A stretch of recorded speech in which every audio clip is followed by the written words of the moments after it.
అందరికీ నమస్కారం. ఈరోజు కథ ఏంటో విందామా? నాన్న, అమ్మ బర్త్డే దగ్గరకు వస్తుంది. అమ్మకి ఇది స్పెషల్ బర్త్డే. 60 సంవత్సరాలు వస్తున్నాయి. ఏదైనా స్పెషల్ గిఫ్ట్ ఇవ్వు నాన్న అంటూ విదేశాల్లో ఉంటున్న రంగనాథం పిల్లలు ఒకరి తర్వాత ఒకరు ఫోన్ చేస్తూ హడావిడి చేస్తున్నారు 2 రోజుల నుంచి. ఏం గిఫ్ట్ ఇవ్వాలి? ఎంత ఆలోచించినా రంగనాథంకి ఏమీ ఆలోచనకు రాలేదు. వెండి బంగారాల మీద మమకారం లేదు. రంగనాథం భార్య అంజలీదేవికి ఖరీదైన పట్టుచీరలంటే అస్సలు ఇష్టం లేదు. ఈ వయసులో గిఫ్ట్స్ ఏం చేసుకుంటుంది? పుణ్యక్షేత్రాలు, టూర్స్ అంటే అస్సలు ఇంట్రెస్ట్ లేదు అంజలీదేవికి. భర్త తెచ్చిన సంపాదనని పొదుపుగా వాడుకొని పిల్లలందరికీ పెళ్ళిళ్ళు చేసి పేరెంటాలు చేసి కుటుంబానికి గౌరవ మర్యాదలను తీసుకొచ్చిన సగటు భారతీయ మహిళ అంజలీదేవి. రంగనాథం గవర్నమెంట్ ఆఫీసులో ఒక చిరుద్యోగి. వెనక ఆస్తిపాస్తులు ఏమీ లేవు. 3 గదుల ఇంటిలో 3 ఆడపిల్లలతో పొదుపుగా సంసారం చేసుకుంటూ పిల్లల్ని చదివించుకుంటూ కష్టపడి జీవితంలో పైకి వచ్చిన వ్యక్తి రంగనాథం. రంగనాథంకి అంజలీదేవికి కూడా బంధువులు ఎక్కువ. ఎవరో ఒకరు బంధువులు రంగనాథం ఇంట్లో విస్తరి వేయని రోజుండదు. అయినప్పటికీ అంజలీదేవి ఇంటిడి చాకరీ అంతా స్వయంగానే చేసుకునేది. ఉదయం 4 గంటలకు లేస్తే మళ్ళీ మధ్యాహ్నం 1 గంట వరకు వంటిల్లు విడిచి రావడానికి వీలుండేది కాదు. రంగనాథం చేసేది ప్రభుత్వ ఉద్యోగం అయినా వృత్తి పట్ల అంకిత భావంతో పనిచేసే వ్యక్తి కావడం వల్ల ఉదయం 9 గంటలకు ఇంట్లో బయలుదేరిన రంగనాథం రాత్రి 9 గంటలకు ఇంటికి చేరేవాడు. ఈలోగా ఇంటి బాధ్యతలన్నీ అంజలీదేవి చూసుకునేది. ఆడపిల్లలైనా అందరూ ఇంజనీరింగ్ చదివి సాఫ్ట్వేర్ ఇంజనీర్లుగా విదేశాల్లో ఉద్యోగం సంపాదించుకొని తండ్రి చూసిన మంచి కుటుంబంలో నుంచి వచ్చిన వారిని పెళ్లి చేసుకొని హాయిగా కాలక్షేపం చేస్తుంటారు విదేశాలలో. రంగనాథం ఉద్యోగం నుంచి రిటైర్ అయిపోయి ఒక అందమైన ఇల్లు కట్టుకొని భార్యతో సుఖంగా కాలక్షేపం చేస్తూ ఉంటాడు. పిల్లలందరూ విదేశాలలో మంచి మంచి ఉద్యోగాలు చేస్తున్నా అంజలీదేవి మటుకు మధ్యతరగతి మహిళగానే ఉండిపోయింది. వేషభాషల్లో ఎక్కడా మార్పు లేదు.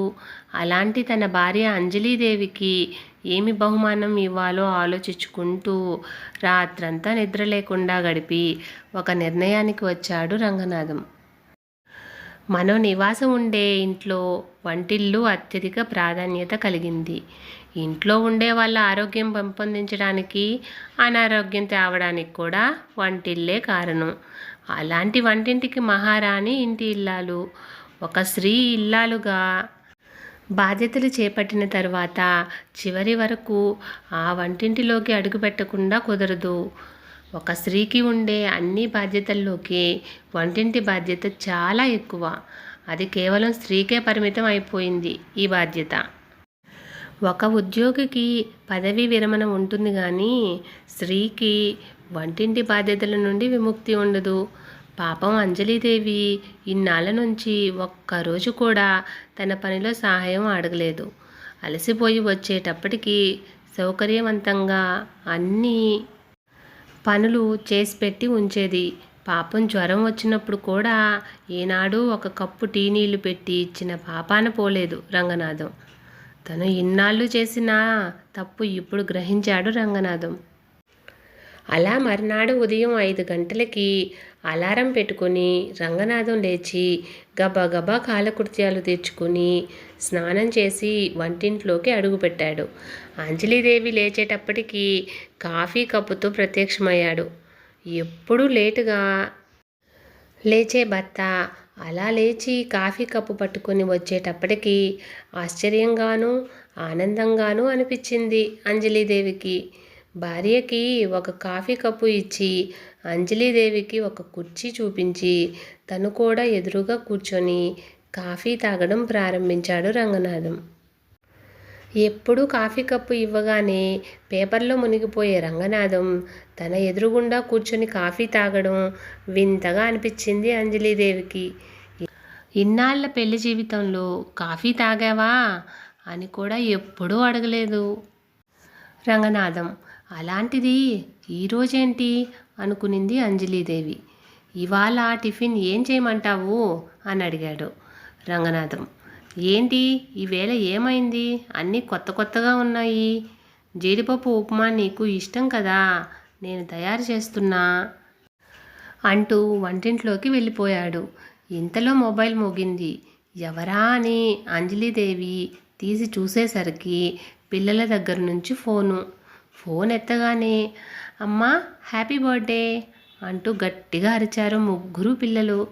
ఈలోగా రంగనాథం కూడా హ్యాపీ బర్త్డే అంజలి అంటూ అభినందించాడు. అమ్మా నాన్న నీకేం గిఫ్ట్ ఇచ్చాడు అని పిల్లలు అడిగిన ప్రశ్నకి మీ నాన్న నాకు పెద్ద గిఫ్ట్ అంటూ మనసులో బాధగా ఉన్నా ఆ మాట చెప్పేసి తప్పించుకునింది అంజలీదేవి. అలా అంజలీదేవిని వంటింట్లోకి రానివ్వకుండా రంగనాథం ఆ రోజంతా స్పెషల్ వంటలు టిఫిన్లు తయారు చేసి దగ్గరుండి కొసరి తినిపించాడు రంగనాథం. ఇదంతా పుట్టినరోజు స్పెషల్ అనుకునింది అంజలీదేవి. మీరు ఎప్పుడూ వంటింట్లోకి రాలేదు కదా ఇన్నాళ్ళ నుంచి, మరి ఈరోజేంటి ఇలా, ఏమిటి అనూహ్యమైన మార్పు అని అంజలీదేవి అడిగిన ప్రశ్నకి రంగనాథం నవ్వుతూ ఇది నా బర్త్డే గిఫ్ట్. మన పెళ్ళయి 35 సంవత్సరాలైనా ఏనాడు నీకు నేను వంటింట్లో సహాయం చేయలేదు. మహారాజులా కాలు మీద కాలేసుకొని రిటైర్ అయిపోయినప్పటి నుండి కూడా నీ చేత వండించుకొని తింటున్నాను. నీకు కూడా నాలాగే రోజు రోజుకి శక్తి సన్నగిల్లిపోతుంది.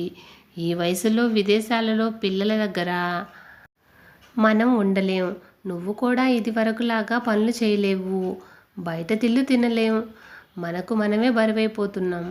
ఈ కాలంలో చివరి రోజుల్లో పిల్లల దగ్గర ఉండడం అనేది ఒక కలగానే ఉంది. అందుచేత ఒకరికొకరు సహాయం చేసుకుంటూనే కాలక్షేపం చేసుకుంటూ ఉండాలి అనేది లేటుగా గ్రహించాను. పిల్లలు నీ బర్త్డే గిఫ్ట్ గురించి నన్ను చంపుతుంటే నేను డబ్బు పెట్టి ఖరీదైన వస్తువులు బజార్లో కొనగలను, కానీ అది ఒకరోజో ఒక పూటో ఆనందాన్ని ఇస్తుంది. కానీ మనం బ్రతికున్నంత కాలం నీకు నీ బాధ్యతలు పంచుకుంటే అది నీకు శ్రమ తగ్గిస్తుంది. అందుచేత ఈ రోజు నుండి ఒక నెల నేను, మరొక నెల నువ్వు ఇంటి బాధ్యతలు పంచుకొని కాలక్షేపం చేద్దాం. ఆడవాళ్ళు ఒక్కరే వంటలు చేయాలని రూల్ లేదు అంటూ చెప్పిన భర్త మాటలకి అంజలీదేవి ఆనందపడిపోయి ఇది నాకు అత్యంత అపురూపమైన మాట. మీ మాట నాకు 1000 ఏనుగుల బలాన్నిస్తుంది అంటూ చెప్పి రాజ్యంలో రాజు ఒక్కడే ఉంటాడు, సేవకులు చాలామంది ఉంటారు. నేను అలాంటి సేవకురాలిని.